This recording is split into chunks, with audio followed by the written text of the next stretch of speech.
It was an extreme honor to wear the uniform of the United States military. I was very proud to wear the colors on my sleeve, to have the flag sewn on my shoulder.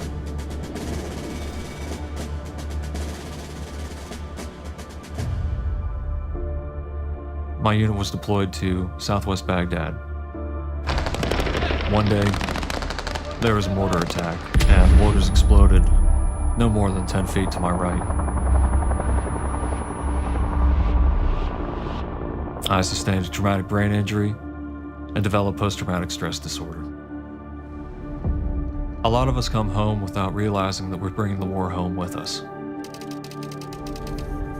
In a lot of cases, having an invisible wound that nobody can see, you're just not believed. I was experiencing severe anxiety.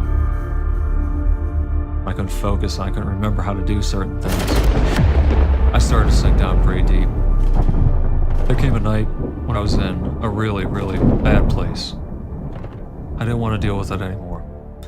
So I took out one of my knives, I set it to the side. I wrote a letter up on my computer and set it there on the desktop. And I went downstairs and I walked out the back door of the barracks. I smoked a cigarette in the rain. It was going to be my last one. That's when I heard a little meow.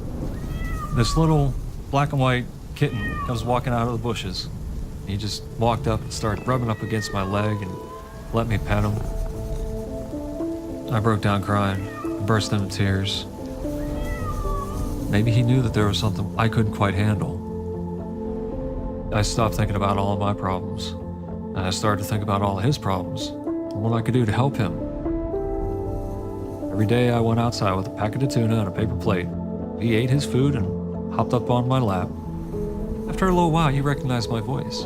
I just had to walk out and I started calling him. This cat gave me something to look forward to every day. He didn't see anything wrong with me. He didn't see any sort of flaws or any imperfections. It felt safe.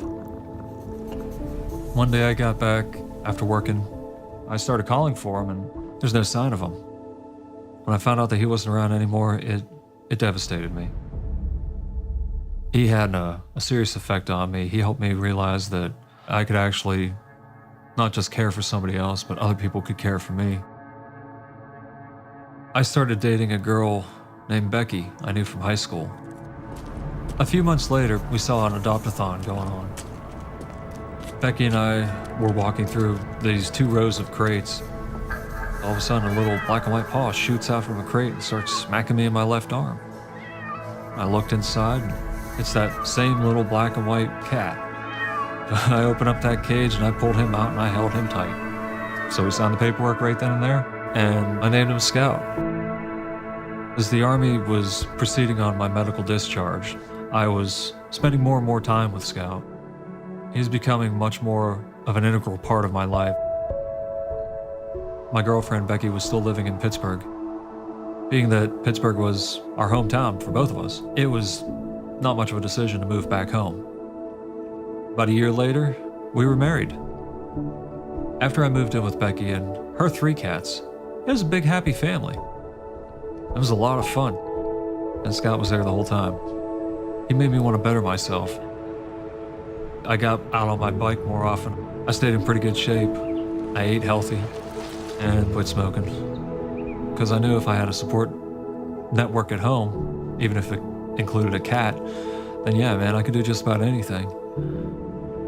I went back to school. I've earned my master's degree in clinical rehabilitation and mental health counseling. I'm able to work with other veterans that need the type of help that I got.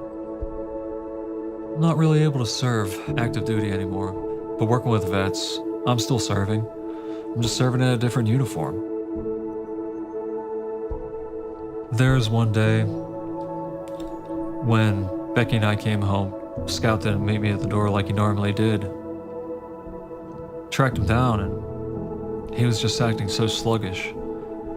So we took him to the vet and he tested positive for feline leukemia. We were able to get Scout a transfusion, and that gave him about 2 weeks of time for us to spoil him.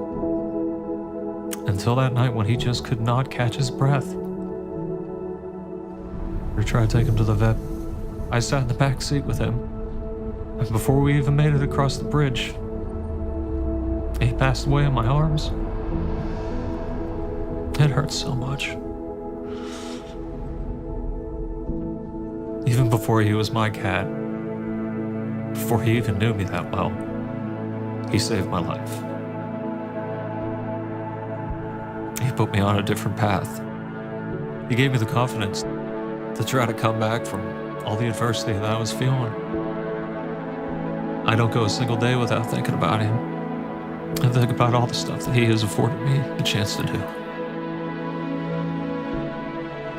That little kitten helped me realize that I wasn't just a sack of damaged goods. Scott was my battle buddy. He saved me.